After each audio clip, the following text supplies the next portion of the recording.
Hello everyone, welcome to Mastermind. In this series, let us discuss fundamental rights. As we know, it is part of Indian polity. Indian polity.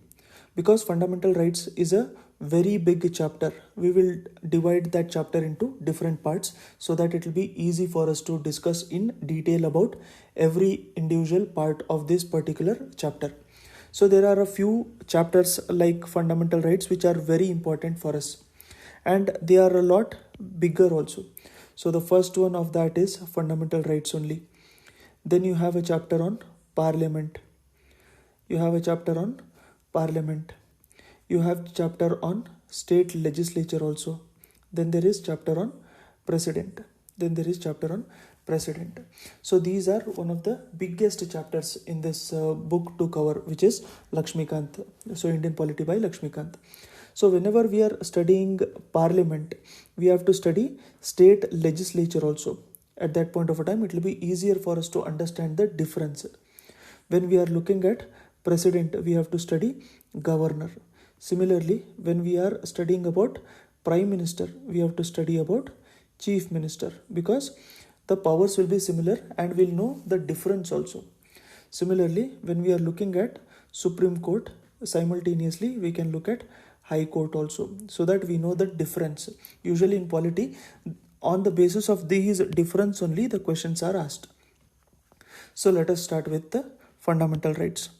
Before we start writing what actually are fundamental rights or know what the fundamental rights are, we have to know some factual points. That is, they are mentioned in the part 3 of the constitution, in the articles between article 12 to article 35, including 12 to 35, they are with respect to constitution. So the fundamental rights of the constitution, and this has been inspired by USA, and in US it is Bill of Rights. US it is Bill of Rights. Now when we are looking at fundamental rights, originally there were 7 fundamental rights. There were 7 fundamental rights. And how do you remember these fundamental rights? I have made a mnemonic for that. It is easier for me to remember with that mnemonic. So if it is helpful, even you can try with the same mnemonic. That is EF CPC. CPC. So let us look at the first one. First one is E. It is equality. That is right to equality. Right to equality. Next one is F. That is freedom. That is right to freedom. Right to freedom. Third one is again E. That is right against exploitation. Right against exploitation. Fourth one is again F. Right to, again it is freedom of religion. Freedom of religion. Next one is, there is C.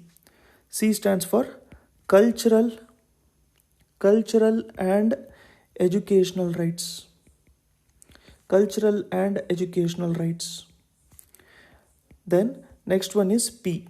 This is right to property. Right to property. This will be important. We will look at it now only. So the last one is C. Right to constitutional remedies. Constitutional remedies. We'll discuss about each of these in a little more detail. But if you are looking at the articles, then under right to equality, article 14 to article 18 speaks about right to equality. Article 19 to 22 is about right to freedom. Similarly, article 23-24 is right against exploitation. 25 to 28 is related to right to freedom of religion. Next one will be 29 and 30, cultural and educational rights. Article 31, as we have marked it as star, we'll look at it in a little more detail. So last one, Right to constitutional remedies, this is Article 32. Article 32. Then you might be asking, where is Article 33, 34 and 35? We will discuss that when we'll be discussing constitutional remedies again. So this is the first thing, that is, there is a shortcut over here. It is EF CPC. Right to equality, right to freedom, right against exploitation, right to freedom of religion, cultural and educational rights, right to property, right to constitutional remedies. Now, this right to property was removed from fundamental rights, and later it was made a legal right. It was removed from fundamental rights and later it was made a legal right. And this was done with the help of 44th Constitutional Amendment Act of 1978. 44th Constitutional Amendment Act of 1978. So this was put under Article 300A in Part 12. Article 300A in Part 12 of the Constitution. So if we are removing right to property, then at present there are 6 fundamental rights. Under these there are different rights. Each of those we'll be looking at. Now, before we proceed, we will look at the first 2 parts also in a little brief, so that it will be easier for us to proceed also. See, we have taken a land over here. Okay, we have taken land over here, and let us call this as India. In Part 1 of the Constitution, it names this, that is India, that is Bharat. That is where we are living. That is being named in Part 1 of the Constitution. Along with that, it says where you are living, that is Union and territory. That is Article 1 to Article 4, Part 1 of the Constitution. That is where you are living is said in this Part 1 of the Constitution. Now you got to know that, okay, we are living in so and so boundary. That is where are these states, and what constitutes a state, and then how the states were formed, when did the state form, and what is their commission, etc. There are different commissions on the basis of which there were different states which were formed, and due to some police action also some states were formed. So all those things are mentioned in the Part 1 of the Constitution.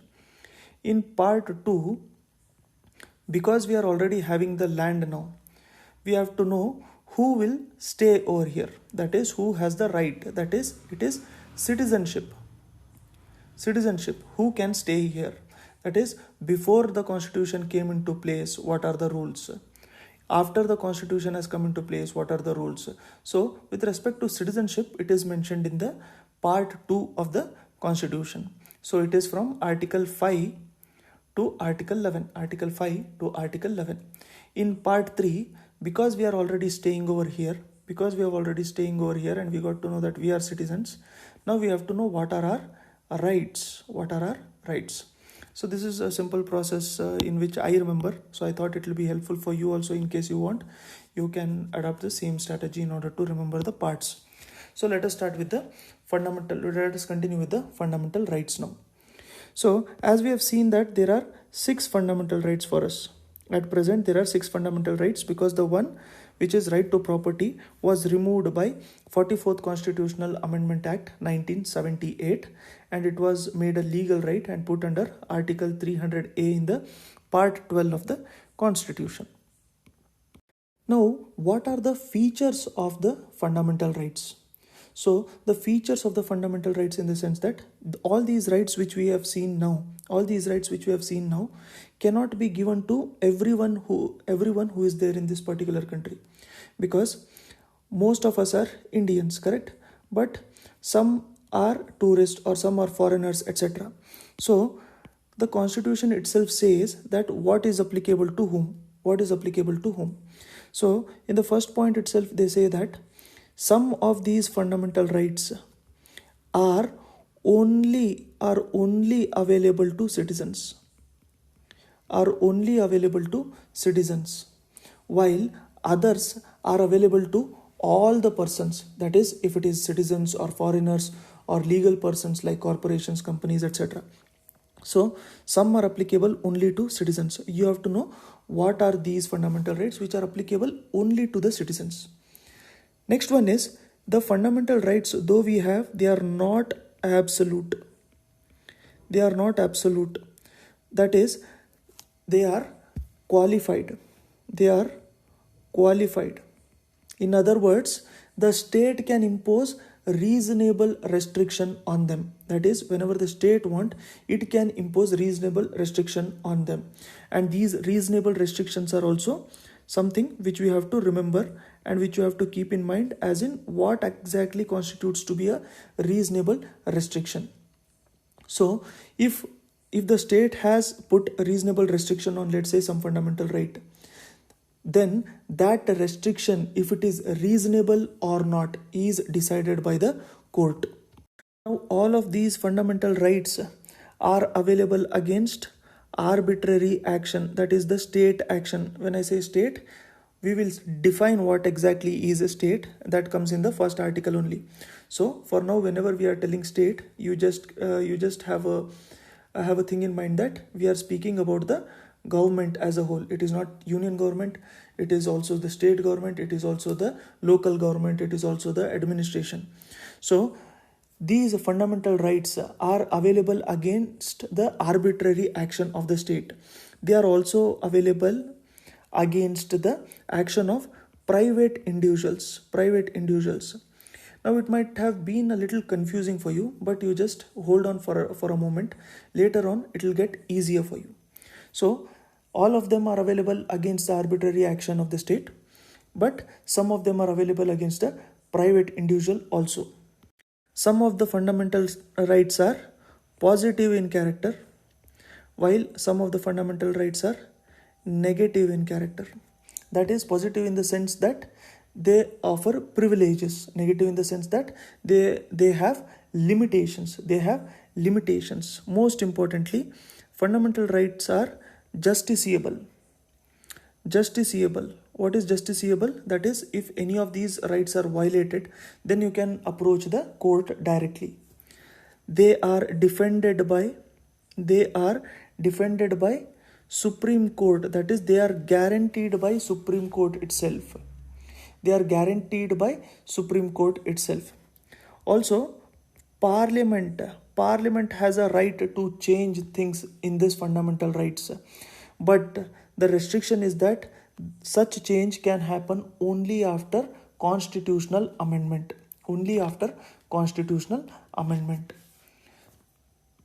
Now, these fundamental rights can be suspended in case of national emergency. But even at that point of a time, Article 20 and 21 are available. So we'll read about each of those articles. Okay, so further, the 6 rights which is guaranteed under Article 19 can also be suspended only on the grounds when the emergency is declared on the grounds of external aggression. So there are different types of emergency, right? In case of national emergency also, we may be attacked by outside, or there may be internal conflict. Example. So for example, there is a armed rebellion, that is internal emergency. So the fundamental rights which is mentioned under Article 19 can be suspended only during the external aggression and not during internal emergency. That is something which you have to keep in mind. So these are some of the important features of the fundamental rights. So I feel if it is new for you, the fundamental rights chapter itself, if it is new for you, then these might be a little confusing, or you might feel there is a lot of information till now only. But you can hold on, because whenever we are discussing about the articles which we have seen over here, Article 12 to Article 35, right? So whenever we are discussing about the articles, we'll look at each of these again in a little more detail, and then it will be even more clear for you. Now, let us start with the articles. Because whenever we were seeing about this Article 33, 34, 35, we'll look at it in the last part of this particular chapter only. So, Article 12. Article 12. This is the first fundamental right. This is the first fundamental right. Now, when we started this video itself, when we started to understand about fundamental rights itself, you might have heard me saying state a lot of times. State a lot of times, correct? So, this definition of the state itself is given in Article 12. That is, in this particular chapter or in fundamental rights, whenever they mention there is a state, what does that mean? That is being mentioned over here. That is, Article 12 has defined what is state. Has defined what is state. First one is, it says that state constitutes both government and parliament of India. That is, you can remember it as union. Union. That is, it constitutes executive and legislative organs. That is union government. It also constitutes government and state legislature. State legislature. That is the state. In state also, the state government, which is the executive and the legislative organs, that also is state. That also is state. Third one, all local authorities. All local authorities. That is municipalities, panchayats, district boards, then there is improvement trust, etc. All these also are state only. So union government, state government, and then local authorities. Fourth one, all other authorities. All other authorities. Which are these authorities? Which are statutory or non-statutory authorities like LIC, ONGC. That is, if they are related to government, if they are linked to government, or if these are agencies which are operating for the government, then that can be said to be a state. That can be said to be a state. So the state has been defined in wider sense over here. That is, when we say state, it doesn't include just union government. It doesn't include just state government. It includes a lot of other organizations also. So the definition of state itself is very wide over here. The definition of state itself is very wide because it includes a lot of agencies. Now, according to this, the Supreme Court has also said that if there is a private body, or if there is a private agency, and which is working for the state, that also falls under this ambit of state in this definition. If it is working for the state, that also falls under the state according to this definition. So this is Article 12. So we discussed about the basics of fundamental rights and we saw about Article 12. So Article 12 is related to state. It defines state because in complete chapter itself we'll be seeing what exactly is state and the details about the state. So in next part we'll discuss few more articles because there will be directly discussing just the articles, so it will be helpful for you to remember also. So I hope you have understood about this. There were a lot of factual information in this, but I hope this mnemonic at least has helped, and whatever you might have got confused with respect to the factual details in this particular chapter, whenever in the future the series, the part 2, part 3, etc. comes, you please watch out for that. And then if you are keeping that consistency, then you will understand all these. Just note down the date on which part 1, part 2, part 3 has come, etc. So accordingly you can watch those videos and then you'll be up with the fundamental rights. So at the end of this e-paper there are a few more multiple choice questions for you to answer. You can attempt those. Thank you. I'll see you soon in the next one.